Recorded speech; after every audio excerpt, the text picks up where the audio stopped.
Много често не се и замисляме кои сме, от какво имаме нужда, какво ли харесваме, какво предпочитаме и какви ще сме ние, препуснали вече в житейска вихрушка.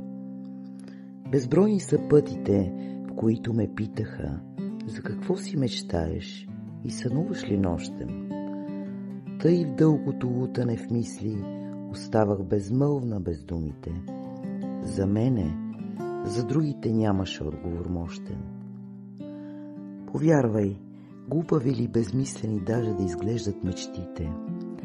Те отстрани, преживяни, щом ни доставят щастие, удоволствие лично.